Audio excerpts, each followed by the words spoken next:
जादुई टीवी। सुनो, तुम्हारे बाबूजी तो कब के गुजर गए। अब उनका जो सामान है वो पड़े पड़े कबाड़ा हो रहा है। बेच ही दो, कुछ पैसे आ।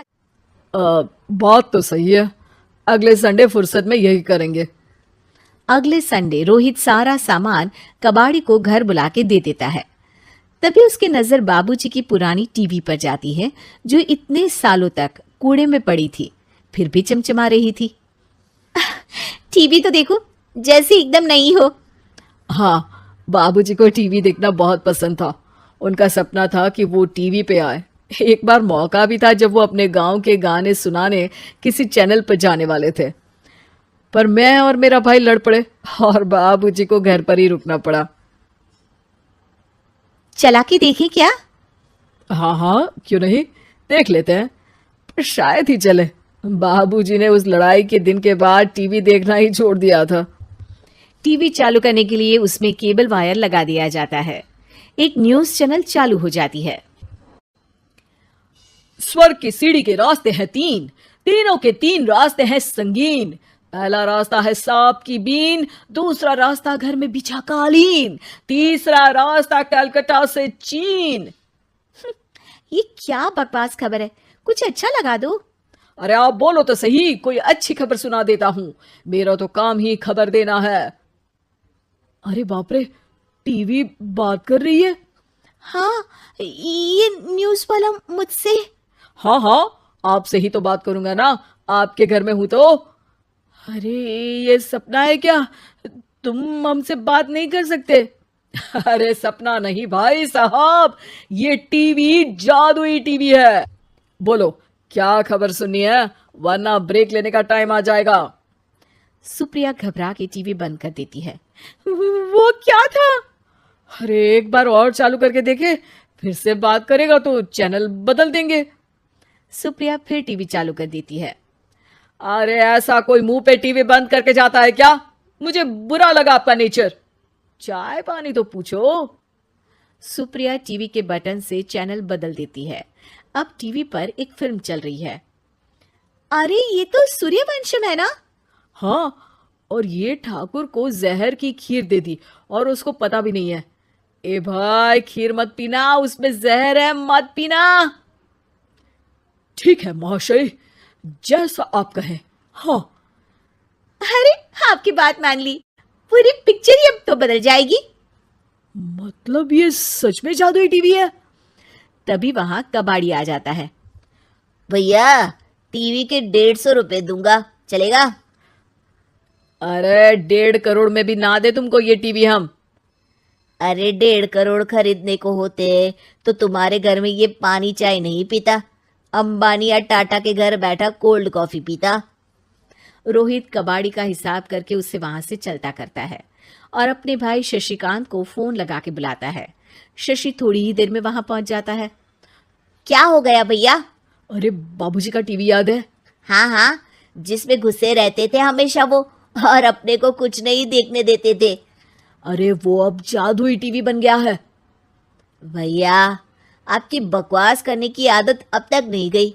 अरे आपके घर में बच्चे हैं, अब तो बड़ों जैसी बात करो। रोहित जाके टीवी चालू कर देता है। टीवी पर एक जादू का शो हो रहा है जिसमें एक जादूगर है। अब मैं अपनी टोपी में से कबूतर निकालूंगा। श्रिंग ब्रिंग शरिंग बम फोपा फुफी फुफा पाउ। टीवी से कबूतर निकलता है और शशिकांत के सर पर आकर बैठ जाता है। भैया ये क्या हो रहा है? भैया इसे उड़ाओ। ए कबूतर, जा जा, कबूतर चल निकल। अब मैं टोपी में से सांप। सांप सुनते ही शशिकांत कांप जाता है और भाग के टीवी बंद कर देता है। भैया सॉरी भैया, मैं समझ गया ये सच में जादुई टीवी है, पर एक बार और ट्राई करते हैं। पर भाभी, कोई दूसरा चैनल लगाओ जिसमें डर ना लगे। सुप्रिया टीवी चला देती है और न्यूज लगा देती है। अरे कितने दिनों बाद मुझे याद आया, बताइए क्या खबर सुनाओ। और ये नया आदमी कौन है? ये मेरा भाई है शशिकांत। ओह यस, वही है ना जिससे तुम लड़ लिए थे किसी बात पे और तुम्हारे बुढ़ाओ पिताजी गुस्सा हो गए थे और टीवी को संन्यास दे दिया था। हैं? तुमको कैसे पता ये सब?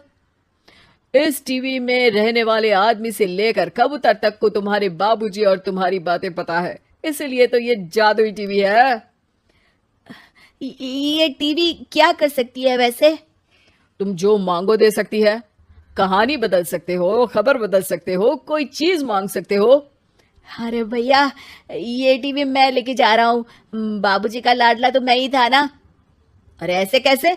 मैं बड़ा बेटा था, अब तक मेरे घर में टीवी थी ना। अब तक कहाँ गए थे पिताजी के लाडले? तुम्हारी गलती का एहसास भी है। अरे भैया, ज्यादा ना बोलो वरना भूल गए आपके दांत तोड़ दिए थे मैंने उस लड़ाई में। मेरी बीवी के सामने मेरी बेइज्जती करता है। रुक। दोनों भाई हाथापाई पे उतर जाते हैं। रुक, बताता हूं तुझे कि कौन बड़ा है। अरे छोटे का दम तो देख लीजिए आप। ये खबर आपके बाबूजी को देता हूं। तभी टीवी अचानक बंद हो जाता है। अरे शायद टीवी नाराज हो गया। और लड़ लो, आए बड़े खली बनने। टीवी से एक तेज रोशनी निकलती है और टीवी में बाबूजी दिखाई देते हैं। बापूजी आप? इतना चकरा क्यों रहा है? अपने बाप को नहीं पहचानता क्या? ये तो ऐसा ही है बाबूजी।